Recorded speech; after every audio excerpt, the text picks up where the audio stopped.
इसके पहले हमने एक वीडियो बनाई है पीपीएफ पर, जिसमें हमने चर्चा की थी पीपीएफ कहाँ खुल सकता है, कैसे खुल सकता है, और से कुछ अन्य प्रोविजंस के बारे में बातें की थी।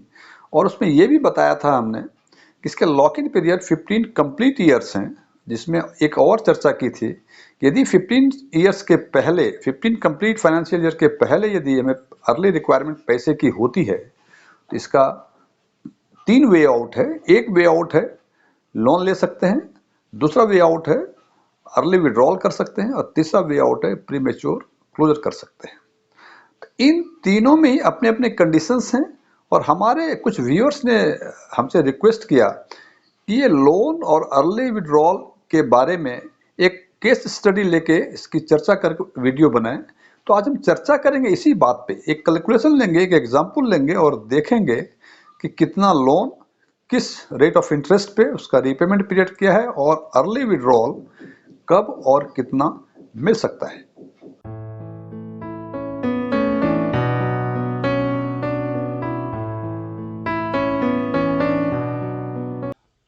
हम इसको एक एग्जाम्पल के तौर पे समझेंगे।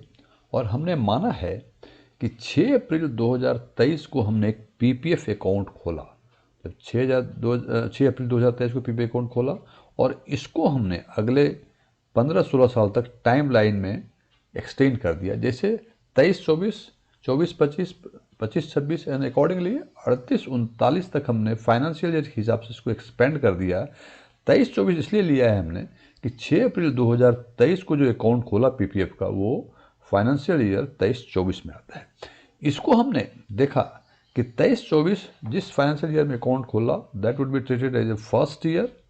उसी हिसाब से 2, 3, 4, 5, 6 और 2038 और 39 जो है ये 16वां साल होगा। अब आपके मन में एक प्रश्न होगा कि पीपीएफ की पूरी कहानी पूरे 15 साल में पूरी हो जाती है, ये 16वां साल का एग्जाम्पल हमने क्यों लिया है, इसकी चर्चा हम आगे करेंगे।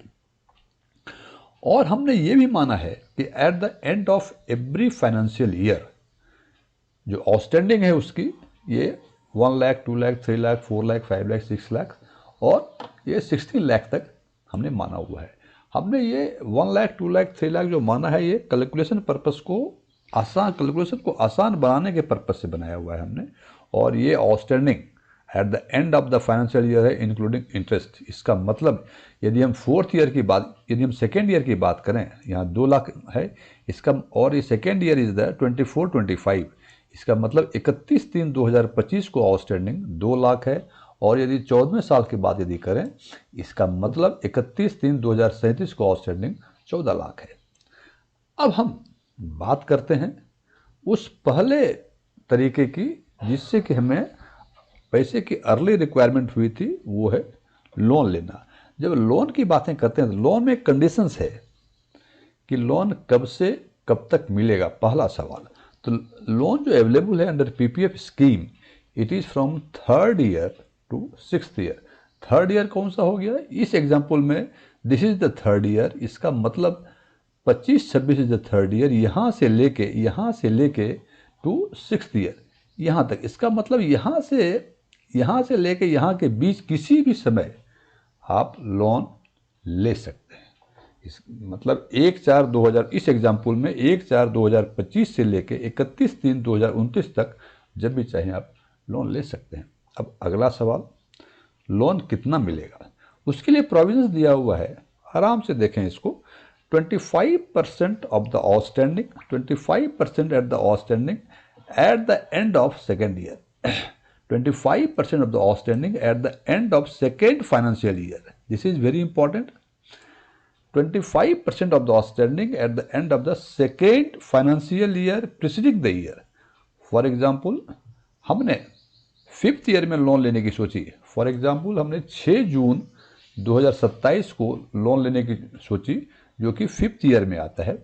अब कहते हैं कितना मिलेगा, 50% of the outstanding at the end of the second financial year. यदि हमने 5वां साल लोन लेने की सोची तो पहला साल हो जाएगा 4th वन, और दूसरा साल ये हो जाएगा तीसरा ईयर। तीसरा ईयर में आउटस्टैंडिंग है हमें 3 लाख, 3 लाख का 25% 75,000। इसका मतलब कि इस एग्जाम्पल में यदि हमने 27-28 फाइनेंशियल ईयर में लोन लेने की सोची, जो कि 5वां ईयर है, 5वां ईयर का सेकेंड ईयर हो जाएगा, फर्स्ट ईयर हो जाएगा फोर्थ, और सेकेंड ईयर हो जाएगा थर्ड ईयर। थर्ड ईयर की outstanding including interest as on 31/3/2026 वो है 3 लाख। 3 lakh 25%, it is 75,000। अब अगला एक और एग्जाम्पल ले लें। हमने 6th ईयर में लेने की सोची, हमने सोची 6 जून 2028 को लोन लेने की सोची, पैसे की जरूरत पड़ गई हमें, तो इसका फर्स्ट ईयर हो जाएगा 5th ईयर, और सेकेंड ईयर हो जाएगा इसका 4th ईयर। 4th ईयर की outstanding at the end of the 4th year it is 4 lakh. So इसका 25% मतलब 1 लाख। इस केस में हमें 1 लाख लोन मिलेगा। अगला सवाल आपके जहन में होगा कि लोन ले लिया, चूंकि लोन है तो पीपीएफ निश्चित रूप से इंटरेस्ट चार्ज करता होगा। तो रेट ऑफ इंटरेस्ट जो है पीपीएफ इंटरेस्ट प्लस 2%, जो भी उस टाइम इस अमाउंट पे आपको लोन मिल रहे हैं, इंटरेस्ट मिल रहा है, उस पर प्लस 2% जोड़ दें। फॉर एग्जाम्पल, आज के दिन में applicable rate of interest on PPF is 7.1%, और आज हम यदि लोन लेते हैं तो हमें जो देना पड़ेगा इंटरेस्ट उस पर 7.1 प्लस 2%, दैट इज 9.1%। अब लोन कितना मिलेगा, कब मिलेगा, कितना मिलेगा, क्या ब्याज लगेगा, इसकी बातें हो गई। चूंकि हमने लोन लिया है तो आगे ये भी बातें करनी होंगी कि हमें इसको वापस कब तक करना है। वापस करने हैं 36 मंथ्स में, वापस करने हैं 36 मंथ्स में। ये रिपेमेंट आप बुलेट पेमेंट भी कर सकते हैं, मंथली भी कर सकते हैं, that is not the issue. अब सवाल ये है, ये जो नॉर्मल कंडीशंस हैं कि 2% over the PPF interest and repayable under within 36 months. If you fail to pay within the prescribed period, that is 36 months, then what will happen? उस case में बोलते हैं कि यदि आप डिफॉल्ट कर गए पेमेंट करने में, तो डिफॉल्ट अमाउंट और डिफॉल्ट पीरियड पर आपको इंटरेस्ट लगेंगे पीपीएफ इंटरेस्ट प्लस 6%। इसका मतलब यदि 36 महीने के पहले चुका देंगे आज के रेट्स के हिसाब से तो आपको 9.1% लगेंगे। लेकिन यदि 36 महीने में आप रिपे नहीं कर सके तो आपको 7.1 plus 6 that is 13.1% rest on default amount for default. मैं again I repeat, for default amount and for default period only. यदि मेरा यह वीडियो आपको पसंद आए, इसे लाइक करें, अपने फ्रेंड्स के साथ शेयर करें, और यदि आप हमारे चैनल पर फर्स्ट टाइम आए हैं, इसको सब्सक्राइब करें, और सब्सक्राइब करने के बाद उसके बगल में बेल आइकन को जरूर दबाएं ताकि हमारे नए वीडियो की नोटिफिकेशन आपको लगातार मिलती रहे। स्ट्रॉन्ग टैक्स में आपका एक बार फिर से स्वागत है। मेरा नाम डीएम झा है। अब हम दूसरे वे आउट की बात करते हैं, और वो है पार्शियल विड्रॉल। हम उसी एग्जाम्पल को आगे बढ़ाते हैं और देखते हैं कि पार्शियल विड्रॉल में क्या प्रोविजंस हैं, कितना मिलेगा और किस पीरियड में मिल सकता है। अभी तक हमने बातें की हैं कि थर्ड ईयर से लेके 6th ईयर तक, at the end of the 6th year ये हमें लोन मिलेंगे। इसका मतलब from the beginning of the 7th year onward we will get the partial withdrawal. Partial withdrawal का प्रोविजंस क्या है? सबसे पहला इसमें पहला सवाल होता है कि हमें कितने पैसे मिलेंगे। तो कितने विड्रॉल कर सकते हैं उसके लिए प्रोविजंस हैं। पहला conditions 50% of the outstanding at the preceding financial year, और 50% of the outstanding at the end of the 4th preceding financial year. इसका मतलब कि 7th ईयर ऑनवर्ड जब आप पार्शियल विड्रॉ करना चाहते हैं तो उसके प्रीसीडिंग फाइनेंशियल ईयर में कितना आउटस्टैंडिंग का 50% होगा, और या उसके 4th प्रीसीडिंग फाइनेंशियल ईयर में जितना 50% होगा, इन दोनों में से जो लोअर होगा उतना आप फाइनेंशियल विड्रॉल कर सकते हैं। एग्जाम्पल के तौर पे मान लीजिए हमने 6 जून 2030 को, दैट इज 8th ईयर में हमने पार्शियल विड्रॉ करना चाहा, हमें ज़रूरत पैसे की है, विड्रॉ करना चाहा, तो इसका जो प्रीसीडिंग फाइनेंशियल ईयर होगा वो होगा 7th ईयर, और इसका आउटस्टैंडिंग है 7 लाख। 7 लाख के 50% 3.5 लाख, और 50% of the outstanding at the end of the fourth preceding year. Fourth preceding year means ये हो गए फर्स्ट ईयर, ये हो गया सेकेंड ईयर, ये हो गया थर्ड ईयर और ये हो गया fourth year. Means fourth year 26-27 would be the fourth preceding year if I require partial withdrawal during financial year 30-31। 2030 से 2031 के बीच यदि पार्शियल विड्रॉल चाहिए तो प्रीवियस प्रीसीडिंग फाइनेंशियल ईयर होगा 2029-30 और फोर्थ प्रीसीडिंग ईयर होगा 26-27। 26-27 में बैलेंस है 4 लाख का, यहाँ बैलेंस था 7 लाख का। 7 लाख का 50% इट इज़ 3.5 लाख और 4 लाख का 50% it is 2 lakh. Means in दोनों में से कम 2 लाख पार्शियल विड्रॉ आप कर सकते हैं। अगेन यदि हम 36-37 फाइनेंशियल ईयर के किसी भी दिन पार्शियल विड्रॉ कर सकते हैं तो इसका फर्स्ट ईयर होगा 35-36 और फोर्थ ईयर होगा second, third and fourth year होगा 10वां साल मीन्स 32-33। अब पहले साल का 13 लाख आउटस्टैंडिंग और 32-33 का 10 लाख आउटस्टैंडिंग।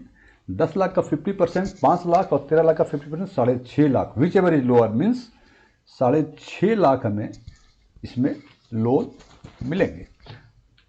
अब एक कंडीशन और है इसमें कि आप एक फाइनेंशियल ईयर में केवल एक बार पार्शियल विड्रॉ कर सकते हैं। इसका मतलब कि 7th ईयर ऑनवर्ड आप एवरी ईयर इस कंडीशंस के हिसाब से पार्शियल विड्रॉ कर सकते हैं, लेकिन एक फाइनेंशियल ईयर में एक ही बार। यदि आपने 32-33 में एक बार कर लिया तो इस फाइनेंशियल ईयर में नेक्स्ट नहीं कर सकते, अगला आप 33-34 में ही कर सकते हैं। ये कंडीशंस है।